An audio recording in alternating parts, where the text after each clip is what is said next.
नेताजी सुभाष चंद्र बोस जबलपुर की इस जेल में 2 बार रहे हैं और जिस बैरिक में रहे हैं उस बैरिक में मैं उनको प्रणाम करके आया हूं। कितनी यातनाएं सही है हमारे क्रांतिकारियों ने, देशभक्तों ने, स्वतंत्रता संग्राम सेनानियों ने। उसकी एक झलक यहां मिली। उस समय पहनाने वाली हथकड़ियां, बेड़ियां, कोलू,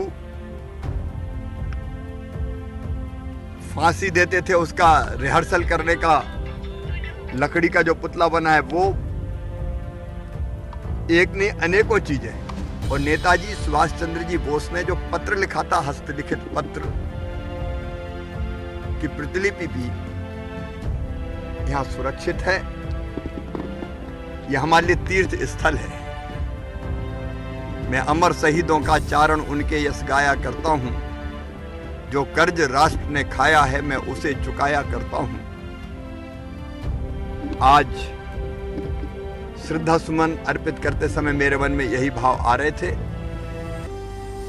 जबलपुर बहुत ऐतिहासिक, केवल ऐतिहासिक नगर नहीं है, ये प्रेरणा का केंद्र है। और आज जब यहां आया मैं तो मेरे मन में यह भाव आया कि जिस जेल में 2-2 बार नेताजी रहे हैं, उस स्थान को एक प्रेरणा स्थल के रूप में स्थापित और विकसित करना चाहिए। अभी प्रारंभिक विचार आए हैं, विशेषज्ञों से और बात करेंगे, क्योंकि यहां लोग आके नेताजी को प्रणाम करेंगे, जैसे अंडमान निकोबार में जाके सेलुलर जेल में स्वतंत्र वीर सावरकर जी को नमन करने जाते हैं। अलग से, पृथक से यहां गेट हो सकता है जो हमारे जेल में रहने वाले कैदी साथियों से अलग होगा। यहां पूरी एक चित्र कथा, जिसमें बचपन से लेके और विमान में चढ़ने तक, आजाद हिंद फौज बनाने से लेके अंतिम यात्रा करने तक विमान में चढ़ के जो उन्होंने की थी, उनके कर्मों को चित्रित किया, उनके कार्यों को चित्रित किया जा सकता है।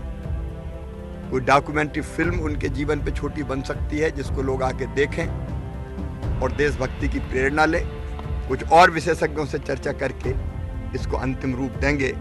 आज तो मेरा साफ सौभाग्य है कि यहाँ आके मैंने उनको प्रणाम किया है और मन में यही संकल्प पैदा हुआ है कि जिस लक्ष्य के लिए नेताजी सुभाष चंद्र जी बोस आपने अपने आप को समर्पित कर दिया, पूरा जीवन, कितने कष्ट और कठिनाइयां सही और जीवन बलिदान कर दिया।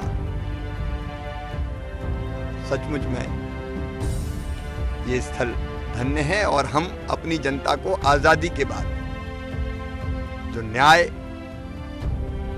मिले, समृद्धि और विकास हमारे प्रदेश का हो, मोदी जी के नेतृत्व में देश का हो ही रहा है, प्रधानमंत्री जी के नेतृत्व में, यही संकल्प करके यहाँ से जा रहे हैं। सर, कांग्रेस ने आज जो है राजभवन का घेराव किया है। यहाँ ना करें तो कह रहे हैं बाद में कर लेंगे। ये सभी लोग मतलब कमलनाथ जी कह रहे हैं कि एक तरीके से अपराध जो है मध्य प्रदेश में लगातार बढ़ रहा है, लड़कियों के साथ रेप हो रहा है, घटना हो रही है। देखिए, कमलनाथ जी को इन सब चीज़ों की चिंता नहीं है। सरकार माफियाओं को खत्म करने में लगी हुई है। वो तो नेता प्रतिपक्ष और अध्यक्ष बने रहे, इसलिए कोई ना कोई कर्मकांड जरूरी है। एक नहीं कई गुट है, यहाँ भी है और दिल्ली में भी लड़ पड़े वो। तो आपने देखा कि एक गुट कह रहा था चुनाव कराओ, दूसरा कह रहा था चुनाव मत कराओ, वहीं लड़ाई हो गई। तो जो कुछ है स्वार्थों की लड़ाई है, इससे ज्यादा कुछ नहीं करना।